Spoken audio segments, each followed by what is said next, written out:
So dear students, we have this very interesting problem, and the problem is the two vertices of a triangle are 1, 2 and 3, 5. So 1 and 2 and 3 and 5 are the two vertices amongst the three, and its centroid is origin. Origin means the coordinates of origin is 0, 0. Find the coordinates of the third side. Third side नहीं होना चाहिए, third vertex होना चाहिए. ठीक है, vertex.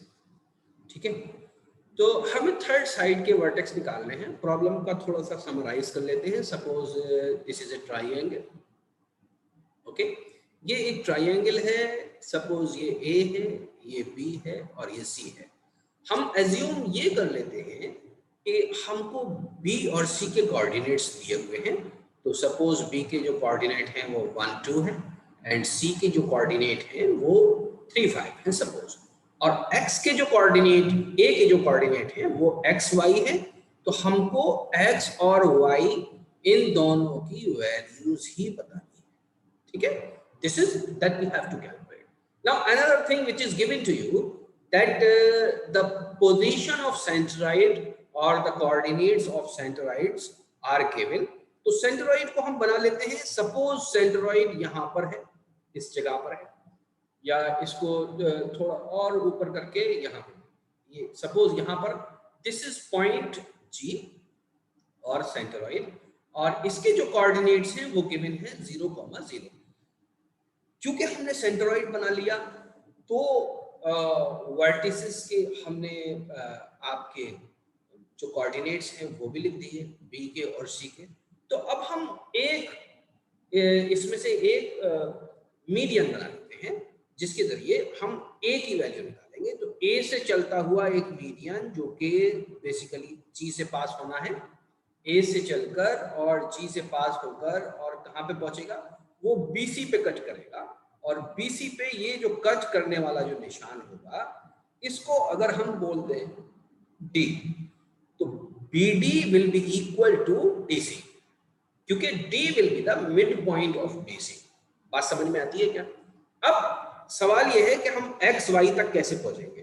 तो हमारी modus of operandi जो रहेगी वो ये रहेगी कि हम D के जो कोऑर्डिनेट हैं, क्योंकि हम XY हम लिख चुके हैं पहले से, तो हम D के कोऑर्डिनेट्स को लिख देते हैं x dash y dash suppose.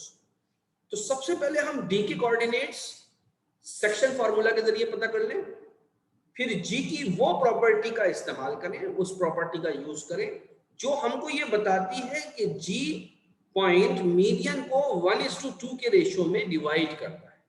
यानी अगर ये हिस्सा 1 है तो दूसरा हिस्सा जो वर्टिसेस किसी भी वर्टेक्स से लगा हुआ होगा वो हिस्सा दुगना होगा उस हिस्से से जो कि मीडियन के उस हिस्से से जो कि mid point of the side से लेकर सेंट्रोइड तक. तो जी हमारा क्या है, बेसिकली सेंट्रोइड है. यहां तक बात समझ में आ गई. अब हम सेक्शन फार्मूला लगा देते हैं. सेक्शन फार्मूला के जरिए सबसे पहले हम एक्स डैश और वाई डैश की वैल्यू निकालते हैं. Now for the purpose of calculation x dash को हम कैसे कैलकुलेट कर सकते हैं. सबसे पहले तो हम b को 0.1 मान लें और c को 0.2 मान लें, सो दैट इधर वाले हिस्से को हम m1 कह देंगे, इधर वाले हिस्से को m2 कह देंगे. m1 और m2 के रेशियो में होगा और m1 और m2 यहाँ पर बराबर है. ठीक है, it is to be known that m1 if m1 is equal to 1 then m2 is equal to 1. तो x डैश को हम कैसे लिखेंगे. x डैश को लिखने का जो तरीका होगा वो m1 x2 plus m2 x1 divided by m1 plus m2, provided that m1 is equal to 1. तो इसको हम ऐसे लिख सकते हैं x2 plus x1 divided by 2, where this m1 is equal to 1 and m2 is equal to 1. ये दोनों ही 1 है. मिड पॉइंट के लिए जो फॉर्मूला आता है वो इस तरीके से आ जाता है. x1 किसके बराबर है और x2 किसके बराबर है. x2 है 3 के बराबर और x1 है 1 के बराबर, डिवाइडेड बाई 2. तो ये आपका आ जाएगा 2. तो x डैश की वैल्यू कितनी आ गई, x डैश की वैल्यू आ गई 2 के बराबर. इसी तरह से in the same way we can also calculate Y dash, तो वाई डैश भी मैं यहीं पर कैलकुलेट कर लेता हूँ इसी जगह पर, ताकि ज़्यादा कंफ्यूजन ना हो, सिर्फ मैं कलर बदल देता हूँ पेन का। तो एक्स डैश हमने निकाल लिया, अब हम वाई डैश निकालना चाहते हैं। वाई डैश कोऑर्डिनेट डी का है, एक्स डैश भी डी का है, वाई डैश भी डी का है। वाई डैश कैसे निकालेंगे? वाई डैश के लिए भी यही फार्मूला होगा, m1 y2 plus m2 y1 divided by m1 plus m2। यहाँ पर भी वही बात होगी कि m1 और m2 दोनों बराबर हैं, इसलिए हम लिखेंगे y2 plus y1 divided by 2, where this m1 is equal to 1 and m2 is equal to 1। बात समझ में आती है? तो y डैश निकल आएगा। y डैश निकालने के लिए y2 की वैल्यू रखें, y2 की वैल्यू है 5 और y1 की वैल्यू है 2 डिवाइडेड बाई 2, तो y डैश की वैल्यू आ गई 7/2। ठीक है, तो d के जो कोऑर्डिनेट्स आ गए वो आ गए 2, 7/2। अब d के हमारे पास कोऑर्डिनेट नोन हो गए, a के कोऑर्डिनेट हमें नहीं पता, सेंट्रोइड के कोऑर्डिनेट हमें पता है। तो सेंट्रोइड के कोऑर्डिनेट का हम फॉर्मूला लिख सकते हैं in terms of section formula. तो section formula for the purpose of calculation of point A हम सेंट्रोइड के लिए लिखते हैं। तो सेंट्रोइड का ये जो आपका ये वाला जो जीरो है, ये वाला जीरो, पहला जीरो, ठीक है, इस जीरो का अगर हम लिखेंगे फार्मूला सेंट्रोइड का, ये जीरो, ये एक्स वाला कोऑर्डिनेट जो है वो जीरो किसके बराबर होगा? तो हम क्योंकि एक्स कोऑर्डिनेट निकाल रहे हैं सेंट्रोइड का, तो हम लिखेंगे m1 इंटू x1, सॉरी मैंने y1 लिख दिया, x1 सॉरी x1 नहीं होगा x2 plus m2 into x1 divided by m1 plus m2।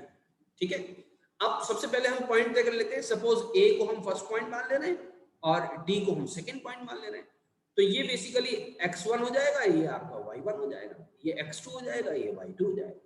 बात समझ में आती है क्या? अब m1 कितना होगा? m1 2 के बराबर हो जाएगा और m2 किसके बराबर है? m2 1 के बराबर हो जाएगा यहाँ। ठीक है, तो ये 0 किसके बराबर हो जाएगा? 0 is equal to m1 is equal to 2 multiplied by x2 is x dash which is equal to 2 plus m2 किसके बराबर है? 1 के बराबर है, मल्टीप्लाइड बाई x1 किसके बराबर है? x1 इज बेसिकली x जो हमें कैलकुलेट करना है, divided by m1 plus m2 1 plus 2 which is equal to 3। तो यहाँ पर ये हो गया 4 प्लस x डिवाइडेड बाई 3, तो where x is equal to -4। सीधा सीधा कैलकुलेशन। बात समझ में आती है क्या? Now for the purpose of calculation of ordinate और the y coordinate of point A, ये कौन सा कोऑर्डिनेट आ गया? ये A का x कोऑर्डिनेट आ गया। अब A का y कोऑर्डिनेट, तो उसके लिए G का ये पॉइंट यानी ऑर्डिनेट रखेंगे जो कि 0 के बराबर है। इसके फार्मूले में क्या होगा? m1 y2 plus m2 y1 divided by m1 plus m2। बात समझ में आती है क्या? अब क्योंकि y हम कैलकुलेट कर रहे हैं, m1 किसके बराबर है? 2 के बराबर है, y2 किसके बराबर है? y2 y डैश के बराबर है which is equal to 7/2 plus m2 की जगह 1 लिख देंगे और y1 किसके बराबर है? y1 y है जो कि हमें कैलकुलेट करना है, डिवाइडेड बाई 1 प्लस 2। ठीक है, तो ऊपर तो 7 हो गया प्लस y हो गया डिवाइडेड बाई 3 हो गया, ये 0 के बराबर है। यहां से आपको y मिलेगा -7। ठीक है, तो this is the answer. x आपने कितना कैलकुलेट किया है? x आपने ऊपर कैलकुलेट किया है -4। तो this is the vertices, this is basically vertex A। ये A के कोऑर्डिनेट है विच इज इक्वल टू -4 और -7। So this is the answer. यही हमारा क्या है? बेसिकली आंसर है, यही हमसे पूछा गया है। A के कोऑर्डिनेट्स हमसे पूछे गए हैं, तो A को हम लिख सकते हैं -4 -7। बात समझ में आती है क्या? है ना? इसको ध्यान से